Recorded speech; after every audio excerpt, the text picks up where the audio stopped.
Hey everyone, Anthony Fantano here. It's time for our weekly track where I go through the best and worst tracks of this past week.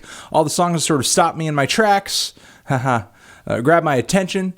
And before we get into this segment, as usual, I have to shout out our Amazon Associates link. It's down there in the description. If you click on it and you live in the US, we get kickback from your purchases. Does not add to your overall price. Use it to buy some shit you were going to buy anyway. Also down there is a link to our support page where you can buy this shirt. This wonderful, iconic Cal Chuchesta and I t-shirt. This is available for the rest of the month of February. We do international shipping. Shirts are white, Gildan, normal fit, pre-shrunk, unisex t-shirt. And that's it, guys. More information over on the support page. And I will also be choosing 2 people who buy shirts out of everyone who's bought shirts so far to win some vinyl. I have a fresh sealed copy of Death Grip's Interview 2016 and Fashion Week instrumentals. And I have a fresh vinyl copy of the Flensers Street Sects album over here, End Position. Both good vinyl releases. So if you have bought a shirt so far, you are in the running to win one of those vinyl copies. Once I close the sales on the shirt, I will be picking winners for those records. Cool? Cool. All right, let's get into the tracks over here. Let's start off with the worst tracks of the week. Kicking things off with this new Jidenna track, Let Out, featuring Quavo. Quavo, his performance was decent on this track, but it was not enough to save this generic, completely non-essential song. I don't know how this guy continues to get away with just dropping such forgettable music. I know he's a very eccentric dresser, very, very sharp sense of style, but his music really could use that same kind of, personality or flair, because here it just does not have it. It's just some generic, modern, atmospheric trap with not much in the way of originality to it. Moving on from there, Imagine Dragons' Believer. Imagine Dragons continue to be pretty unbearable. Moving on from there, I got to give a shout out to this next track, which I originally thought I was kind of meh on, but the more I listened to it, the more it kind of aggravated me. In the worst tracks this week, unfortunately, I have to put this new Mastodon song, Show Yourself. Mastodon used to be one of the most trailblazing bands in modern metal. Every band out there was copying them. And it seems like ever since several albums ago, they've just been desperate to not be a metal band anymore. And they've slowly been trending toward just making alternative rock or watered down alternative metal. And this new track over here takes the fucking cake, because this sounds like the Foo Fighters doing a Queens of the Stone Age cover. It does not sound like Mastodon at all. It just sounds like Queens of the Stone Age and Foo Fighters collaborating on a track. So congratulations, you've thrown your sound out. You've watered it down to the point where you're not even a metal band at this point. I don't know why the fans are freaking out or even enjoying this track. It just sounds like some alternative rock, some alternative metal that would have come out 10 to 15 years ago that nobody would have remembered 10 to 15 years later. So why we're excited about this, I don't know, because it's not really that good of a song. Moving on from there, we have Depeche Mode with a horrendous track called Where's the Revolution, which a lot of their fans seem to be freaking out about. I don't know why, because not only is the song awkwardly performed, the vocals on the chorus are awful, but it's also got some of the preachiest, cringiest, politically charged lyrics I've heard in a long time. If you want an example as to how to not write the lyrics to a politically charged song, please use this track as an example, because this song is not going to whip people up into the revolution that you guys are demanding, Depeche Mode. This song is not only just horrendous on the ear, especially as you guys kind of rise those vocals up for that chorus. But I don't know, it kind of seems like you're almost looking down on the populace, looking down on all the peons for like, hey, how come you guys aren't revolting? How come you're not doing what we think you should supposed to do? We're artists, so we know better. It seems just a little pretentious, unfortunately. And moving on from there, what I felt was the worst track of the week, really awkward comeback, unfortunately, from the band Blondie with the song Fun, which is absolutely no fun at all. it was pretty funny. My significant other, I was playing for her this song because we both enjoy Blondie, and I was like, "Here, listen to this. Just try this track out." And she was just like, What is this? What's going on? And I obviously I didn't tell her who it was, and I said, "Come on, guess." No guesses. So I finally told her it was Blondie. Jesus Christ, I wish I had a camera on her face, because she was just like, ooh, like it was priceless. It was priceless. But moving on from there, that was the least favorite track of the week for me. Least favorite track of the week. Just really, some bands, if you don't use it, you lose it. And unfortunately, the performance on this thing is really awkward instrumentally. I think the mix kind of leaves the groove sort of feeling a little out of whack. And Debbie Harry's vocals are not sounding too good. I'll leave it there. But let's get into the tracks I felt kind of meh on this week. Kind of meh on these tracks, but certainly worth mentioning. Tracks that you may be into a little bit more than me. So Mariah Carey makes a return with this song I Don't, featuring YG of all people, Compton rapper YG. And his performance on the track is okay. Mariah sounds like she's doing a bit of a 90s throwback here. It's a decent track, for a commercial R&B song with a bit of a nostalgic flavor to it. It's decent.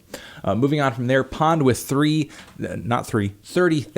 megatons. This is sort of a more atmospheric, easygoing track from Pond. Wasn't too crazy about it, but it certainly was blissful and pretty at points. The Magnetic Fields have a new record on the way, which is, I guess, a 50-song memoir of sorts, with like a song dedicated to every year or so. And this track, the Fox and I, 83, Fox and I, was maybe a little more lo-fi and washed out for my liking, but it was still a decent tune, and it has me intrigued about this upcoming record because, as usual with the Magnetic Fields, especially when it comes to a concept album like this, it's really more about how the songs all sound together on a record more than it is like, hey, here's a single, So it could still be an interesting project. Moving on from there, Mac DeMarco with This Old Dog. The more forgettable of the two singles he recently released just kind of sounds like a little bit more instrumentally tangible version of sort of the type of song he would usually put out, though I'm sure that makes some of his fans really happy. Bleached with the song Can You Deal?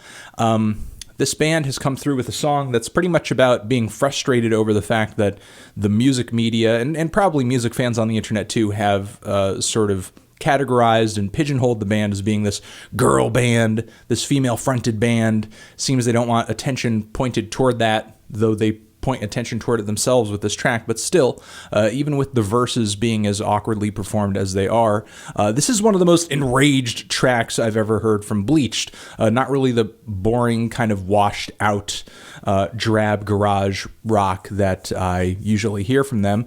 And if stuff like this pisses them off, then I say bring it on, because, what they've brought here in terms of this track, and I'm not saying that, people should be sexist toward the band. I'm not saying that. I'm not advocating for that. But what I'm saying is that the rage they sort of bring on this track has really kind of lit their sound up quite a bit, and it's made them pretty exciting on this song. And, obviously with a stronger lyrical narrative there, it makes the song more engaging too. You can agree, you can disagree with what the band is saying, but, they've definitely put together a cohesive theme with what's going on in the lyrics here. And, it definitely fuels the song and keeps it interesting. We have the Underachievers with the song Gotham Nights. This track is not really one of their best written songs, like not really a strong chorus to, and it kind of has this glitzy, very smooth instrumental, and it seems like they're kind of trying to put together this uplifting track. And when they released the songs, they sort of labeled it as being anti-mumble rap. It's certainly that, but not in my opinion, not one of their best tracks. Moving on from there, Julia Holter with the song Horns Surrounding Me. This is not a bad song. This is actually just kind of a live cut from her upcoming live album, which I wanted to give a shout out to. So make sure to check this track out down in the description box if you want to hear some live Julia Holter, and keep an eye out for this upcoming live album she has dropping very soon. We have Beach Slang with a Jesus and Mary chain cover of the song Sometimes Always, which went over pretty well. And Gallant actually gets together with Eric Nam and K-pop duo Tablo for this new song Cave Me In, which is a bit of another 90s R&B throwback, which actually isn't too bad. It's not the most memorable track I've heard, most memorable R&B throwback that I've heard, but it's actually not a bad single. And, it's cool to see him collaborating with other artists and hopefully, not only other artists, but other artists from outside of the country, hopefully through collaborations and singles like this, which seem to be doing pretty well. America can get, sort of more attention, more of an eye on what's happening in the Korean scene, maybe even the Japanese scene, because there's a lot of great pop music and rock music going on in Asia. Moving on from there, we have Faith Evans, who, believe it or not, very soon is going to be dropping an album of duets with the Notorious B.I.G. Now, Faith Evans, if you didn't know, was married to the Notorious B.I.G. And now it seems that she is taking like a lot of his leftover verses and singing along with them and sort of writing songs based off of his raps and her singing. And of course, there are guests on here. Snoop Dogg is on this particular track, When We Party.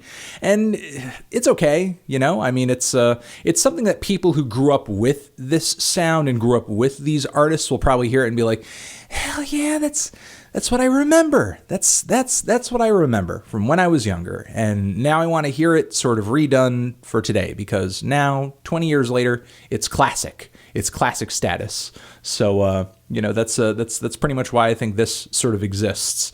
The upcoming project is called The King and I. Not sure if I'm going to review it, because I'm not expecting too much of it, other than for it to be just kind of this, indulgent, hey, remember this kind of project? But, whatever. Moving on from there, I want to give a shout out to some of the tracks that I consider the best tracks of the week. Starting off with Toro Y Moi with the song Omaha. This song was released as a part of the 100 Days Donald Trump Sucks compilation. And while this track doesn't seem to be overly political, it is a good Toro Y Moi song. Very funky, very groovy, very catchy, and I will take that from whatever direction it comes from. Moving on from there, we have Vince Staples with this new track, BagBak. Vince Staples, if you didn't know, West Coast rapper, very talented individual, and this new song of his is one of his smoothest and most commercial tracks yet. Very catchy, and it's actually really clean. Seems like it seems like he really wanted to do a bit of a crossover with this track. It's not one of his grimier or darker or more aggressive songs, even though there are some elements to the lyrics that seem kind of revolutionary in tone, very Afrocentric, very political. But I still think this is like one of his cleanest and catchiest songs. Like, really good on Vince. I didn't know that he could sort of not only get this political, but do something that sounds like this commercially viable. So, some good track. Some good track here. Moving on from there. Excuse me. I'm disgusting.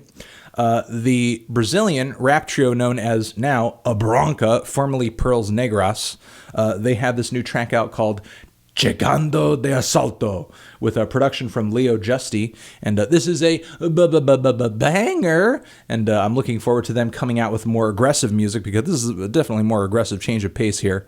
More aggressive music on their forthcoming project, if they have one coming out very soon, mixtape, album, I'm not sure, because this track is like them going kind of dark. So they got this name change, they got this sound change, they're doing something that's a little more hard, definitely trap music inspired, and really just kind of off the wall, turned up to 11. So, if you're looking for some crazy Brazilian hip-hop, then look this group up, because they're doing some cool stuff. Moving on from there, Future Islands with the song Ran. Goddamn! Goddamn! Goddamn! This is a good single. This is a good single right here. Some smooth, fun, catchy indie pop with a strong synth pop vibe to it. However, I am somewhat hesitant, because what usually happens with every Future Islands record is you get that single, you get that other lead single, and it's amazing, it's fantastic. The vocals are so passionate, the backing instrumentation has a good drive to it, it's very propulsive, the synthesizers are really anthemic and beautiful. It's the right balance of like atmosphere, but also the instrumentation is doing enough things interesting to sort of keep things engaging, keep things feeling full, not like too skeletal or just like lifeless. But then once you get the rest of the record, it's just like, it didn't come together all that well, or it's just kind of one-dimensional, or there's all these tracks that are just or the recording is kind of off. So I'm hoping this is the first time that Future Islands not only blow me away with a single, because they've done that numerous times. I want to be blown away by album this time. So hopefully that happens. Future Islands ran. I want to hear the rest of this record, and I want it to be amazing. Just like this next song from a Minnesota band who just like sent me an email. They were just like, hey man, we have music and we're a band, and hear our band music, will you? And I went in that email and I said, I didn't say anything. I didn't even email them back. I just clicked on the link and I was like, holy shit, this is great. So they're this indie rock group, and this song, You're Killing Me, is like one of the best written rock songs I've heard in a while. Great chord progression, funny and self-destructive, tongue-in-cheek lyrics, serious tension to the song at certain points, and really great melodies too, passionate vocal delivery. I love the crescendo where the lead singer is singing, "You're killing me, you're killing me," and he just like freaks out, and then just like really good syncopated riffs right after that. Like they really know how to write a goddamn song, at least, you know, evidenced by this track. So I'm looking forward to what this band is doing, because they seem like a good, young, talented band with some great songwriting ideas. Very hype on this track. Very well written. Again, pretty well produced. Energetic performance. Give this goddamn track a listen. Do not let it slip by you. Especially all those emo kids. If you're some fucking emo kid, if you're some goddamn emo kid, then make sure you listen to this track. But even if you're not an emo kid, listen to this track. Moving on from there, we have Ibibio Sound Machine with the song Give Me a Reason. And Ibibio Sound Machine, enjoyed this group quite a bit. Very funky, very electronic African music over here. They're from the UK, but they sort of borrow a lot of elements of African music and Afro-funk to put their songs together. So it's kind of like, you know, drum machines and Afro-funk grooves. It's a lot of cool stuff coming together. And they've come together with this new song called Give Me a Reason, and it's their most instrumentally fleshed out and colorful track yet.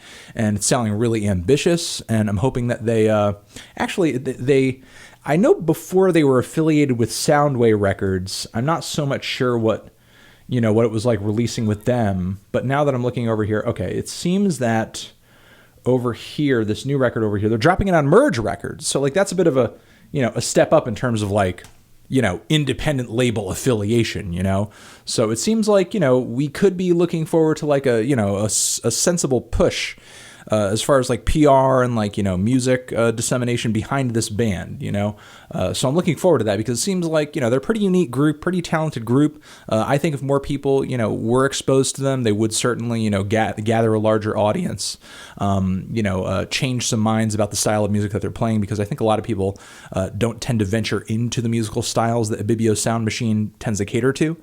So hopefully they get a little more exposure on Merge, because I'm definitely liking the more ambitious sound that they're working with here. Moving on from there, Father John Misty, Ballad of the Dying Man. Not going to talk too much about this track.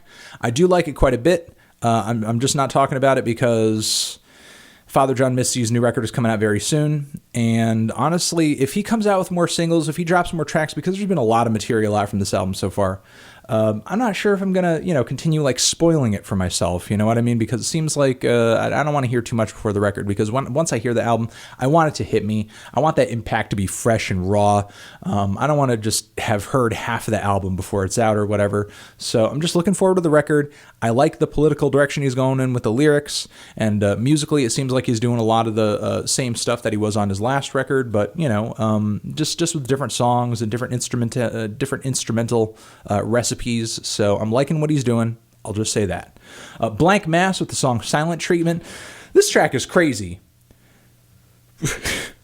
Like, especially the intro of the track. It's so bright. It's so tense. It's so fucking... It's like I'm flying down some kind of tunnel with like lights flying by me. It's insane. And then the way it sort of like peters out and then goes into this like really primal, quiet passage where it just kind of builds up into yet another crescendo at a very tense pace. I love sort of the spacing, and I love the momentum, and I love the groove of this track. I love the way that it flows. A lot of cool things about this track in terms of just how it progresses and just how it sounds. Some really great sound on this song. A lot of great textures. Notorious. So some interesting electronic music here, very experimental, very out there. Obviously, the Fuck Buttons fans are already hip to this, but anybody who's into, you know, the odd electronic production, do check this thing out. I want to give a shout out to Mac DeMarco's My Old Man. This is the more interesting of the two singles I think he recently dropped.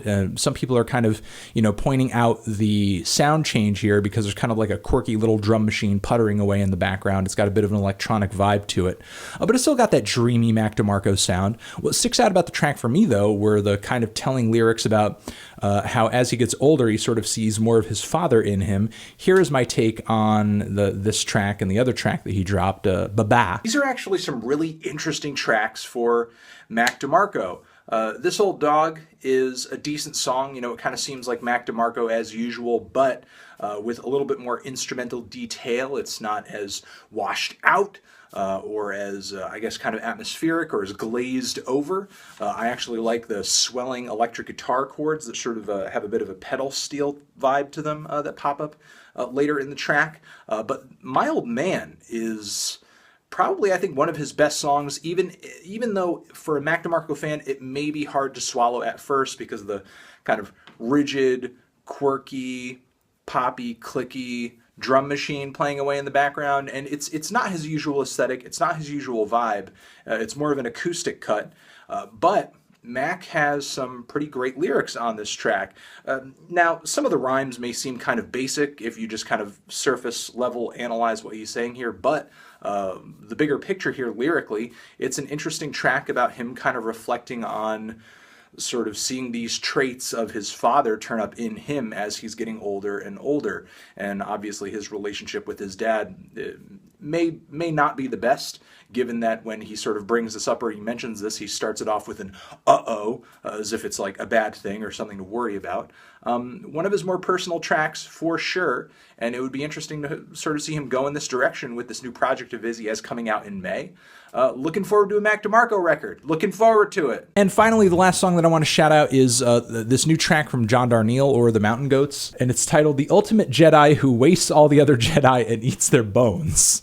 And it's like the Mountain Goats Star Wars crossover that I never knew I wanted, because it's actually like a pretty beautiful ballad, and it has, you know, that amazing poetic, vivid, but very violent storytelling that you get in some of the best Mountain Goats songs. And it seems like he's really kind of done the Star Wars franchise quite a bit of justice with this track over here, I would say. And those are all the tracks that I wanted to shout out. A few other things I wanted to say. There is an amazing Twitter account where somebody pretends to be Donald Trump and does record reviews in single tweets. It's called POTUS Music Reviews, and it's pretty fucking amazing. Very hilarious. And I will also say, linked down there in the description box is a new EP from Wiki of Rat King fame and Your Old Droog. They've collaborated on a handful of tracks, and they've released the EP for free. Give it a shot. I'm going to be talking about it in some way, shape, or form this coming week. And you guys are the best.